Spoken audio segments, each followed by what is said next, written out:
Mao Zedong, llamado también como el Gran Timonel, es uno de los personajes más influyentes y polémicos de la historia.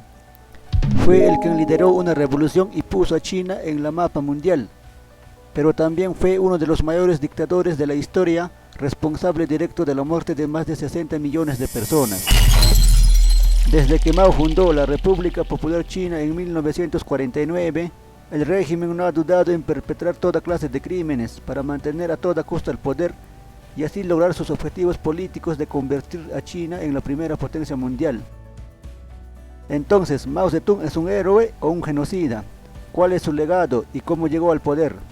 Estas y otras preguntas responderemos en este video. Pero antes de empezar, no te olvides de darle like al video y suscribirte al canal para compartir nuevos contenidos. Ahora sí, comencemos.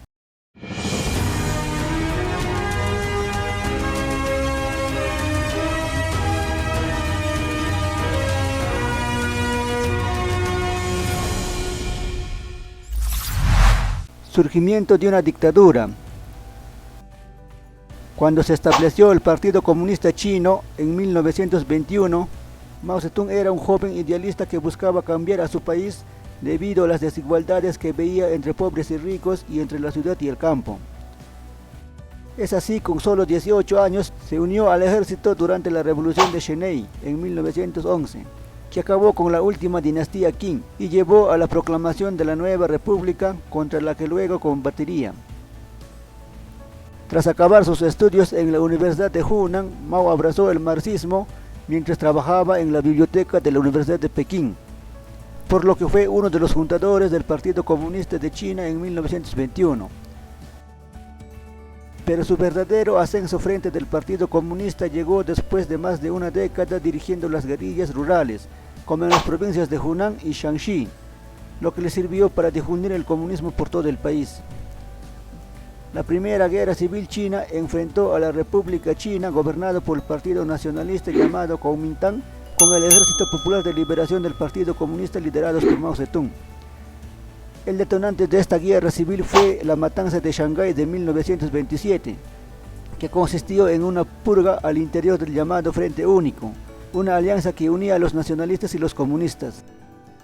Pero en 1937, tras el estallido de la Segunda Guerra Sino-Japonesa, los partidarios nacionalistas y comunistas se volvieron a juntar para enfrentar a la invasión japonesa.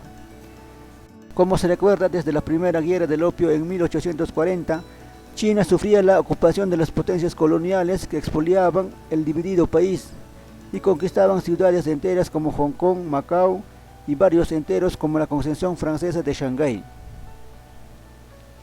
Tras finalizar la Segunda Guerra Mundial, los comunistas y nacionalistas retomaron la guerra civil iniciada en 1927. Pero para esta nueva etapa los comunistas fueron apoyados de forma determinante por los soviéticos, que tenían decenas de millares de armas arrebatados a Japón. Con el apoyo soviético, el Ejército Popular de Liberación, también conocido como el Ejército Rojo, fue venciendo poco a poco a las fuerzas de Kuomintang, hasta exiliarlo en la isla de Taiwán. De esta manera, los comunistas liderados por Mao Zedong lograron controlar la China continental y refundaron la República Popular de China en 1949.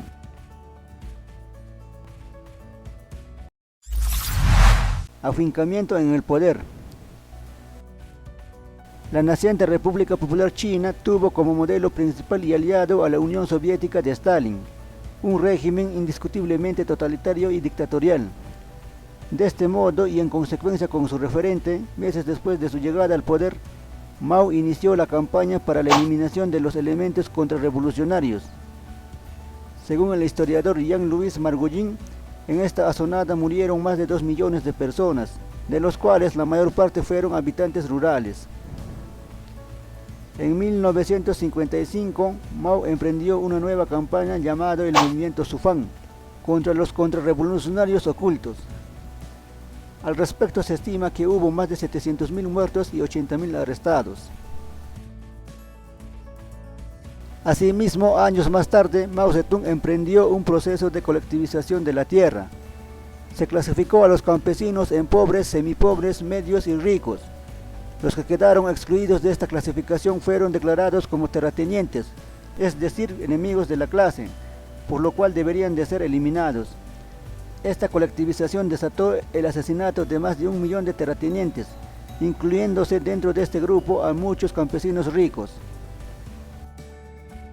Por otra parte, el régimen chino buscaba la industrialización del país, por lo cual solicitó préstamo y ayuda a la Unión Soviética de Joseph Stalin.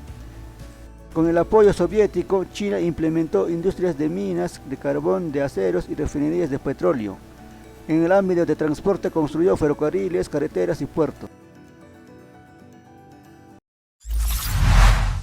La campaña de las 100 flores. Entre 1956 y 1957, Mao lanzó la campaña de 100 flores, bajo el lema permitir que 100 flores florezcan y que 100 escuelas de pensamiento compitan. Mediante esta campaña se invitó a los intelectuales, ciudadanos y miembros del partido en general a expresar libremente sus opiniones. El resultado fue que más de 1 millón de personas reaccionaron reclamando democracia, libertad y criticando duramente al Partido Comunista. Por ejemplo, en la Universidad de Pekín, un grupo de universitarios y docentes crearon el mural democrático, una suerte de panel donde los críticos al sistema pegaron escritos cuestionando la naturaleza del régimen y sus lucros. Frente a los cuestionamientos al sistema, Mao Zedong reaccionó lanzando una nueva campaña llamada campaña antiderechista, que estaba dirigido contra aquellos que no habían comprendido bien los límites de la invitación al diálogo, comenzando así una violenta represión y persecución contra los críticos de su gobierno.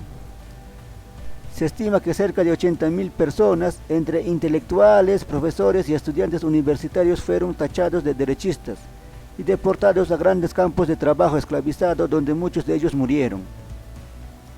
Como un acápite aparte, la campaña de los 100 flores y la campaña antiderechista demostró dos cosas. Uno, que Mao Zedong no estaba dispuesto a aceptar expresiones libres ni cuestionamientos a su régimen. Y dos, que toda clase de disidencia sería duramente reprimida.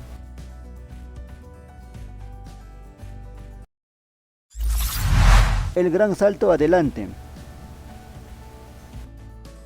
El gran salto adelante fue una política económica de industrialización que implementó Mao a fines de la década de 1950, que generó la peor hambruna en la historia de la humanidad.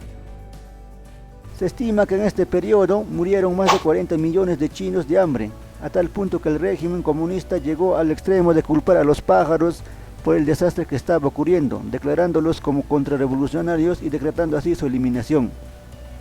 Adicionalmente sumó la campaña de las 4 plagas, que consistió en la eliminación completa de los moscos, de los mosquitos, los roedores y sobre todo los gorriones. Esta eliminación indiscriminada de los gorriones favoreció el surgimiento de los parásitos, que afectaron de manera exponencial la producción de los cultivos. El fracaso estrepitoso de Gran Salto Adelante ocasionó que el propio Partido Comunista Chino apartara a Mao del poder y que el país sea conducido por la facción liderada por Luo Shaoqi y Deng Xiaoping. Sin embargo, Mao no se quedó tranquilo y regresó al poder pocos años después por medio de la Revolución Cultural. Entonces, ¿Mao Zedong fue un héroe o un genocida?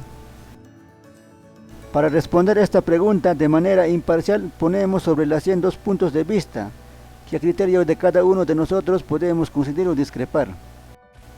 Primero, que el régimen de Mao Zedong tenía que industrializar el país, no importa a coste de más de 60 millones de personas, tenía que hacer y lo hizo. Producto de estas reformas que realizó el régimen comunista, de alguna manera, nos guste o no, se estima que para el año 2030 China desbancaría a Estados Unidos como la primera potencia económica del mundo. Es por esto que algunos seguidores o fanáticos lo consideran como un héroe y artífice del milagro económico chino. Segundo, que el régimen de Mao Zedong fue un genocida criminal, que sin realizar un adecuado análisis y consenso, asesinó a todo aquel que según ellos podían poner en riesgo su régimen. Se estima que más del 70% de los asesinados por Mao eran campesinos de zonas rurales, que él decía defender, y que sus únicos errores fueron tener 2 o 3 parcelas más de tierra que los demás. Para algunos analistas políticos, no era necesario el asesinato a más de 60 millones de personas, porque tarde o temprano China, al abrirse al mundo, tal como lo hizo en 1978, lograría su desarrollo económico gracias a dos factores que tuvo en toda su historia, que es la mano de obra barata y el número de habitantes que tiene el país. Si hacemos un pequeño repaso, desde el año 1980, la economía china empezó a crecer exponencialmente debido a que las grandes empresas del mundo empezaron a fabricar sus productos en dicho país asiático. Por estos hechos contados líneas arriba, otros consideran que Mao Zedong fue un genocida que solo trató de mantenerse en el poder a toda costa. Para finalizar, ¿crees que Mao Zedong es un héroe o un genocida? Déjanos tu punto de vista y tu análisis en la cajita de los comentarios. Si conoces algún dato que no se tocó en el video, compártenos aquí abajo en los comentarios. No te olvides de darle like al video y suscribirte al canal para así seguir creciendo y compartir nuevos contenidos. Quien les habla fue su amigo Alfredo, hasta la próxima.